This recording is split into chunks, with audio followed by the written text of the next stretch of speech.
we'll just wing it, see how it goes. So it's fine, man. We're on. Guys, do you want to quickly introduce yourselves again? Sorry. I'm the Bob Father. Mattman. Captain Andy. Lovely to meet you. So you are? Ryuko.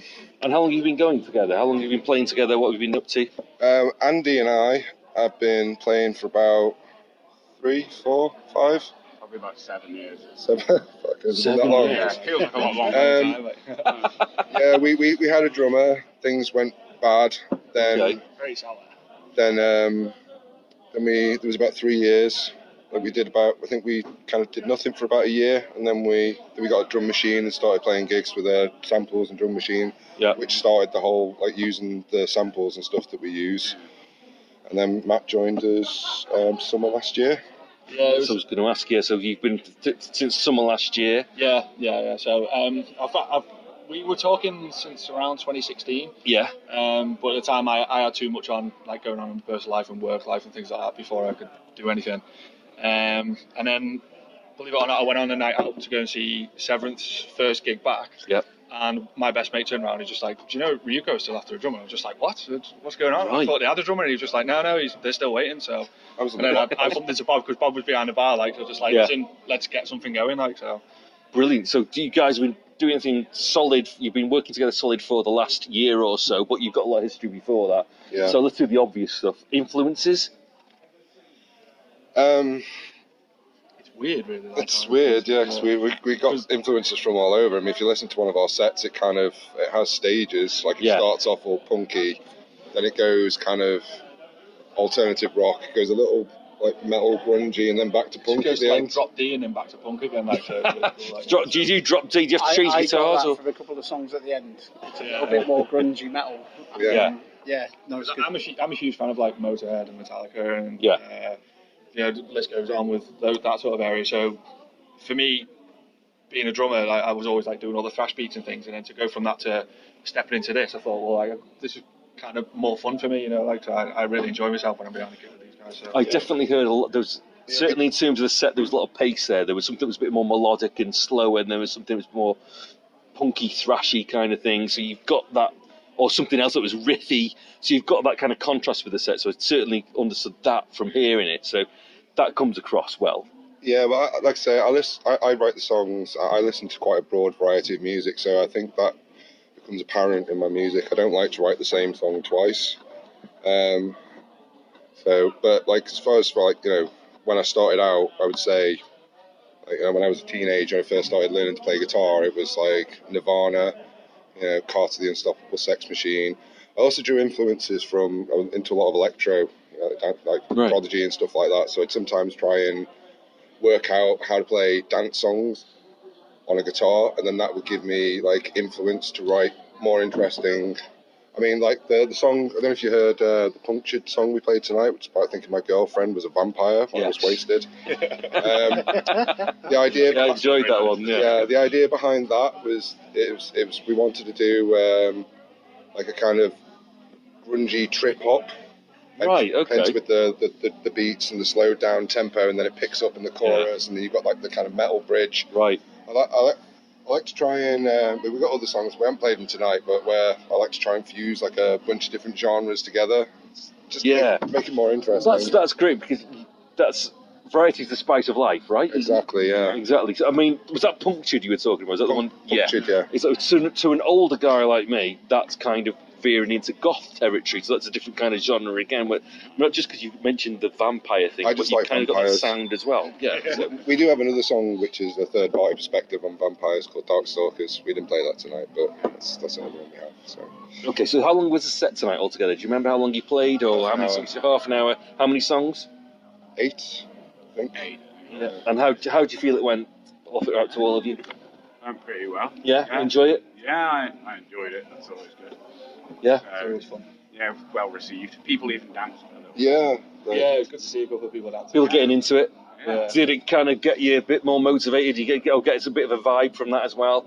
Or are you just going for it regardless? We just kind of like feed off the crowd, like, you know, so when we see them moving, it kind of gets us, you know, sort of working together. Yeah, people shouting for the Ramones, so that might be on the next list. We'll see how I think I was involved. I wasn't the one who started it off. I was involved in that a little bit later on. Yeah. We have played Blitzkrieg Pop and former gigs, but did I say it wrong again? Yes. It's all right. You've had a few beers. It's all right. You post gig come down. It's fine. He's not allowed to. We'll edit that out. Don't worry. We have played Ramones before. Just like I said, we won't be for it tonight. So that was a very odd request. Yeah.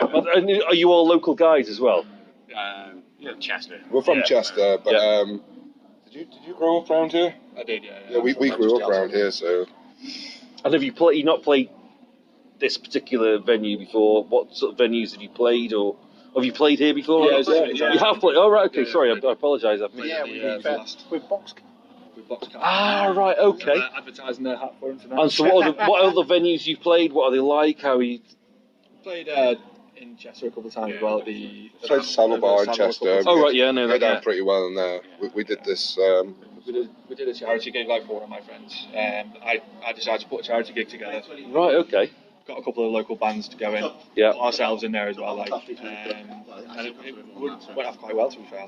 So we had quite a good crowd going. But yeah, the Saddle's a good place actually. It's been going for a long time. Kind of was a good rock venue, if only for tribute bands, and it kind of died off a bit, and then it's come back. Which is good to see. The G21, I think it was like right at the back. Yes, which these guys have done some stuff. Yeah, so they could actually have like 2 gigs on the same time, and the night we played that, there was a Saxon tribute band playing in the main room. Oh yeah. I do quite like that. Although they put tribute bands and cover bands on, they will put some original bands. Yeah, so the whole pub It's was better than nothing, isn't it? It's better than. I mean, it's personally speaking. I mean, if the band's on, great. If the band's not on, I'll put money in the jukebox. Other than that, I'm not sitting there watching fucking football all night. I've got things to do. But that's just me. But so what's next? What are your plans for the rest of the? It's early. World domination. End of February. Yeah, world domination. We've been one step at a time. We've been we've been working. You're very modest. Redoing the EP, like going through another part of the EP, so we've been doing a bit of recording on and off as well, because we've had the recording, and then we did the Christmas period kind of came up, and we had a couple of gigs there, and then we had a bit of a break, and then we come back into it again. So we're going to go back into recording and then playing as many shows as we can at the same time. Okay, great. Obviously, because he's going to write this up, I'm going to ask the question: has Beth been in touch from Smash Mouth, who's in Boxcat, for you to go and play in Cardiff? We have been chatting with Beth, yeah. Yeah, we've been in touch with her quite a while. What's next? They're going to play in Cardiff. Well, there you go. There's the answer to that one. So that's something that's going to happen. It's going to happen in the future. Spread your wings and spread your influence further, yeah? Yeah, I mean, we even we put a post on band promoters and gigs on Facebook about looking for gig shares in Manchester and Liverpool with other bands, and Beth from Boxcat even commented I can vouch for these guys. Yeah, it's been a great, huge help. Great guys, great music. How is so? Yeah, that's a good point actually. So let's talk about promotion and how you promote yourselves now and in the future. What's the current plan, and how do you see that developing? I'm more onto known for social media than these guys are. So it's a case of pushing more with more promoting ourselves on Facebook and Instagram and things like that. So are you kind of dividing the responsibilities there? And we're going to make a new YouTube account as well, because it's kind of gone up and down at the moment. Work it. Yeah, so that's why I come in. At least you're honest. Yeah, so who does? So we were trying to put one up, and it came up in Bob's name, and it was just that's not Ryuko, Bob. That's so. We do have a Ryuko channel. I don't know how to copy stuff from my channel to Ryuko. We'll have to sort that one out. Can I do the really obvious question? Another one after influences. The name. Where's the name come from? Right. Okay. And did you all buy into it when that name came before I joined? More importantly, regardless of where the name comes from, because you could lie, did you all buy into it and go, yeah, that's cool? The name was already there before I joined, so I was just okay. The all at the time was me and Andy, so there was only one other person to agree to the name. Okay. Yeah. But basically, we used to be when we had our original drummer. We do not talk about. We do not mention his talk name. about previous relationships. So we were called Cowboy Jedi. We even had T-shirts with Yoda with a spanner. I've seen that. I remember that. Yeah. Yeah, because it was like kind of like Cowboy Jedi's, and you have your cowboy builder who doesn't do the job right. So we were like Jedi. Right. We were Jedi's without Jedi powers. Right. Okay.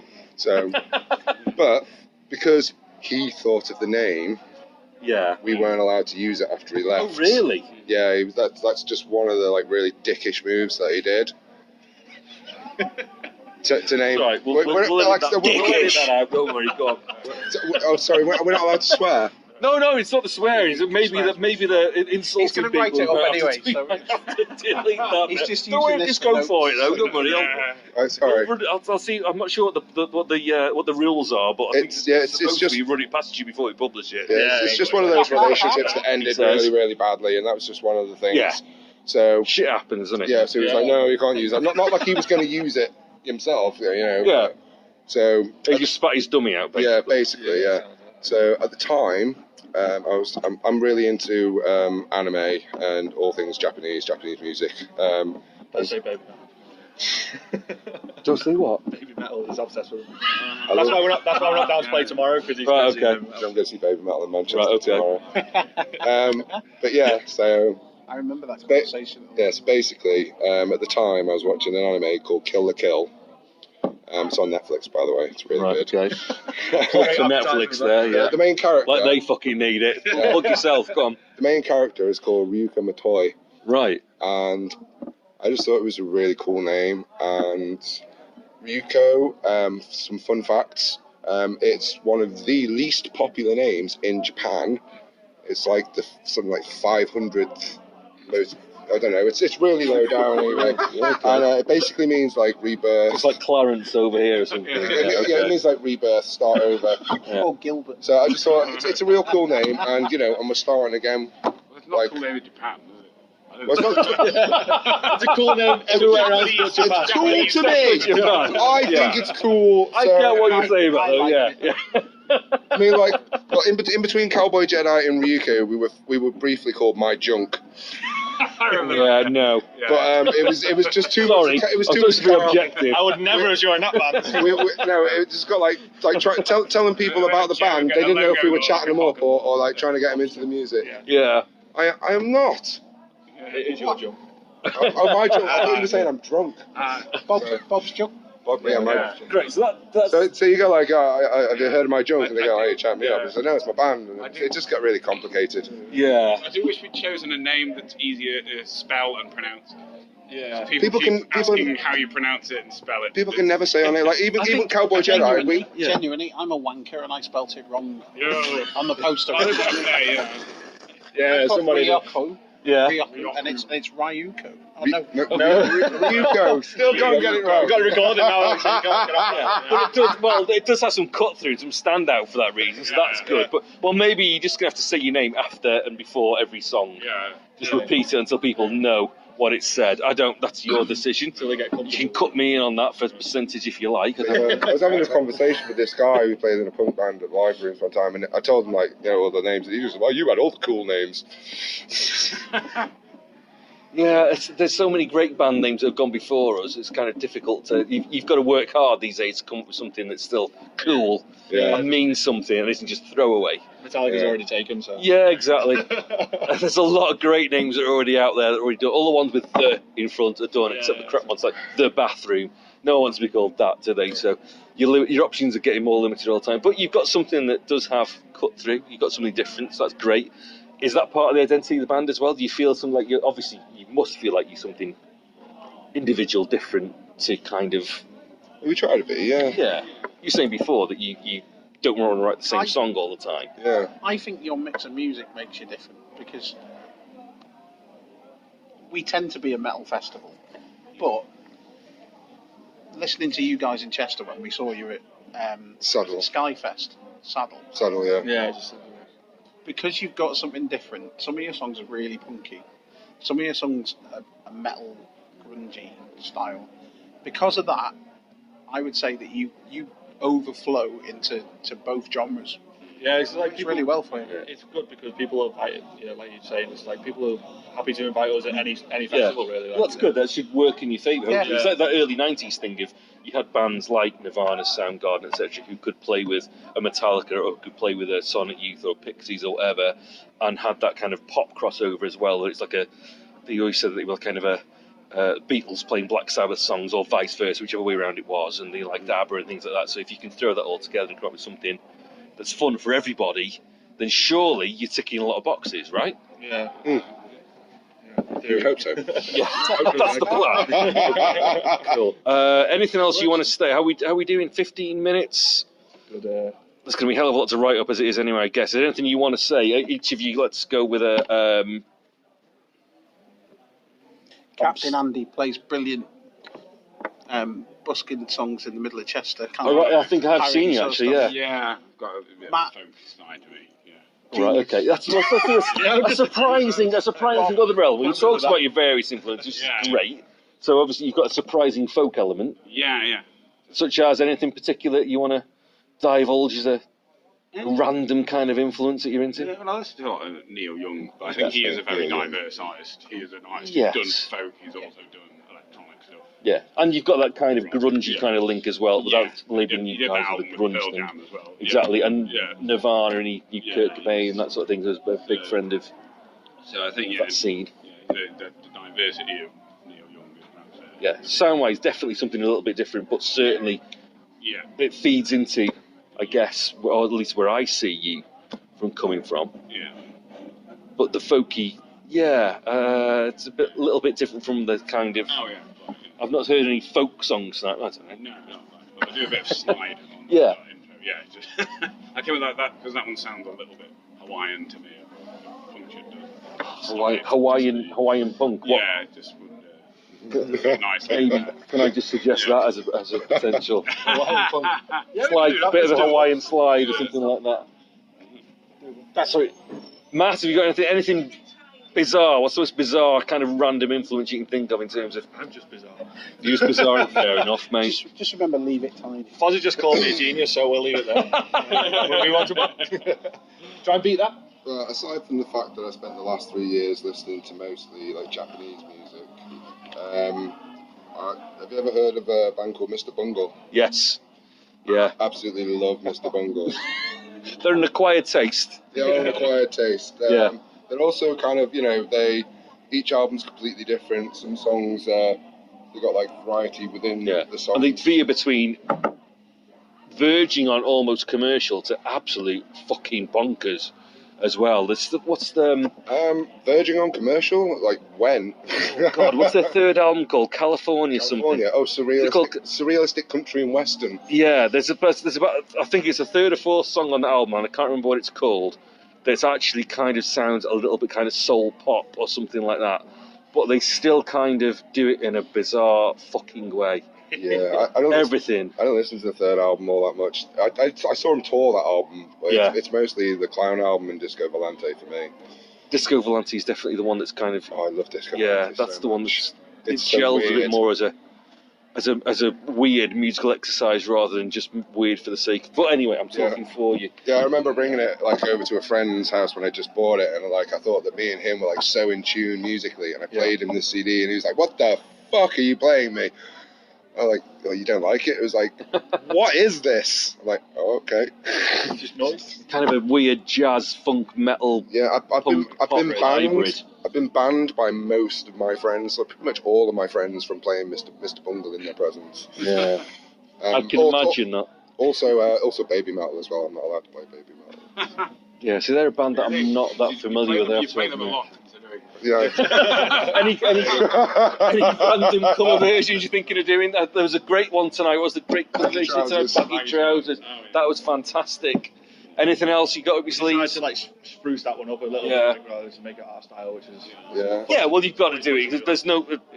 You'd be hard pressed to do a 7-piece band with a trumpet and usually a saxophone, two vocalists and whatever else. Yeah. You'd be hard pressed to do that. So you've got to kind of do it in your own sort of style.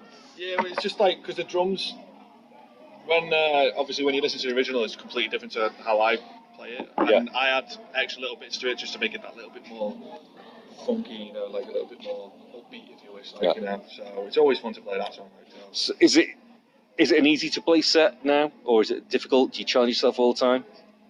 Do we want ourselves? Do you challenge yourself with each time? You're obviously you've got to put a set together. You know songs, you rehearse them. Well, do you continue to challenge yourself? The song Punctured, like we mentioned that a couple of times today, actually. Like, but, yeah. When I first heard it, I wrote the drums different to how it was tonight, and we played a couple of sets like that, and then Bob had we left it a couple of months, and then Bob came up and he was just like, actually, this is how I wanted Punctured to sound. Tonight is how it originally sounds. He just played this track. Yeah. He just played this track, and I was like, "What's that?" And he was just like, "This is how I want the drums to be." Like, we just worked on it, and you know, Bob became happy with it, like. So I'm glad he broke his phone. How are we doing? We're still on. It's good. Yeah. Good. So that's how Bob wanted it, like. So when he finally explained it to me a little bit, like, and I put it all together, so you had to kind of collaborate a little bit and work out how you felt it should. I think at first I was just letting him go, he's the new guy, just leave him to it. just getting warmed up in the band, and then as he got more comfortable in the band, then I started being more specific about what I wanted in the sound. Okay. So who's the leader in the band? You're the leader. Is it your band? I would say. Is that a dirty question? Is that a bad question? It's my band because he's been it from the start. So yeah. I've taken over. You've come in to get him on the straight and narrow. I've taken a range. I would say it's my band. I'm the leader, but really it's our band. Yeah. It felt weird for me when I first started. I kept saying your band, and Bob was just like, no, it's our band. And I was just like, I just don't feel comfortable with it just yet. That's interesting. So obviously, how much of a democracy are we talking about? Obviously, you've got to have a leader, really. Well, I would, crunch. If it comes to the crunch, I would say I'm the leader, but Bob does most of the talking, as well, but usually, all agreements are unanimous. So it's always been unanimous. You know, if one of us can't do something, then we don't do it. If there was a fourth person, would it be more difficult? Yeah. Yeah. More members, more complications. As a trio. I remember talking to you about that. Like when I first joined, and I was just like, "You got another member?" Is there another guitarist or to take the pressure keyboard player or a cello player, whatever it might be? Yeah. Or a DJ. It just adds. You feel you've got that kind of dynamic between the three of you now. Yeah. I think we're pretty good as we are right now. I mean, maybe somewhere along the line, but yeah, more people add more complications because it's one more person you got to think of. Like, are they free? Do they have kids to look after? Do they drive? Are they going to be available when we want them to be available? Can they play gigs? Yeah. It's just a whole new dimension. Yeah. So I've got a son, and but luckily for me, how old is he? He's 9. Right. So luckily for me, he came to the last PentreFest we played. So on that aspect, it's good. So when we all talk about what gigs are coming up before we agree to it, we have discussion. And I've got 3 jobs. And 3 jobs as well, so we all kind of agree and make sure that we're all comfortable. And if I've got my son, he comes along with us, So if he's allowed in the venue, so then we all play. And obviously, if he's not, then we don't play, sort of thing. Well, that's kind of nice. It's collaborative, and you also got that kind of camaraderie there to bring along family members and that sort of stuff. That sounds quite a positive environment to work in. Yeah. Well, it's got to be a positive environment because if it isn't, it just doesn't work. Yeah, it doesn't work. It just doesn't work. No one's happy. Nothing gets done. It's taken a lot of pressure off me because I always thought, if I've got someone, I can't bring them and stuff. But he comes to practice and everything. He's got his own little ear defenders and that. He just sits in the corner and either watches us, plays on the drums, or plays on his games. Does he join in? Every now and again. Yeah, he'll have a go to a drum kit or something Cool. He did a little drum on the last show, before when the band were changing over. He just got on the stage and started playing the drums. Oh, that was here, wasn't it? Yeah, I was here in the other room. It was just everybody cheered for him, so I was like, I can't argue with that. Brilliant. Right, anything else? We'll wind it up quickly. We're getting up towards half an hour. Anything else you want to say? Everything else I've not asked you? Anything obvious? Or I've done the obvious ones. I've tried to be a little bit different. But is there anything you want to What did you think of us? Would you come and watch us again? Definitely, yeah. I liked it because it was... I love coming to PentreFest. There's a lot of full-on, crazy, fucking all kinds of diversity of metal in there. But with you guys, I got a little bit more about diversity, which spoke to my kind of history with music, which is the kind of alternative rock, punk stuff, grungy stuff. And I hate using the grungy word, but and obviously you've got a metallic influence in there. There's the riffs and the sort of the precision of that kind of thing as well. So yeah, definitely, I was pleasantly surprised. I wandered in. I'd missed a lot of sort of rooms. The bands in this room. I was very pleasantly surprised, going, oh, actually, I've been missing out here. Pleasantly surprised. Kicked myself a bit. Well, thinking, we were the only electric band that played in here, so... Yeah, there was... I didn't see a lot of the other stuff in here, so I kind of kicked myself a little bit, but I enjoyed it, and I liked... The baggy trousers was completely left field. I've never seen anything like... I love Madness, and I thought that was just brilliant left field kind of thrown in there sort of cover that was very, very unexpected. So I thought I enjoyed it. It was great. I thought it was more power to you. Thank you. I enjoy playing it. So. Yeah, lots of fun. I imagine it'd be kind of easy to kind of let that fall apart. Is it well rehearsed and everything like that? Is it? Yeah, it was confident. You're confident with doing it? It was on our set before Christmas. We had it there as well, and then. Yes, we were doing a Therapy Screamager, but oh, great song, yeah. So we did that for a little while. And again, that's kind of where I see you guys.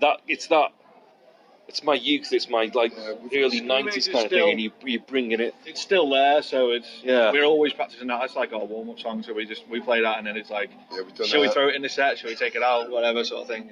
Yeah, we've done a Pretty Vacant, Sex Pistols. Yeah. Before Matt joined, we did stuff like Green Day, Blink-182, Ramones. Yeah. The Madness ones has kind of stayed the most actually. I've been doing the Madness one for years. I worked that out years ago. It's a great song, and it's the most unexpected. So I think if you did do the Ramones or the Sex Pistols or Blink-182 or something, or Green Day or something like that, it would be great, but not as unexpected and not as because we made it our people. own, that one, so. Yeah, exactly. Like did all the saxophone parts on guitar. Yeah. So no, thank you for turning my last question on me and making me answer that one. But yeah, no, I thoroughly enjoyed it, and I was pleasantly surprised. I've never seen you guys before, and I would definitely want to catch you again. That's fantastic. Anything else you want to say? Find us on Ryuko on Facebook and Ryuko Band on Instagram. Yeah, and you can listen to our EP for free on Bandcamp, Transparent Spiders EP, but it will ask you to pay for it after a while.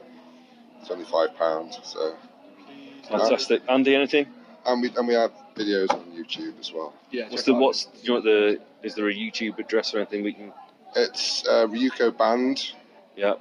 Ryuko Band. We've got it's mostly live stuff, but we've got a music video for Cauterize.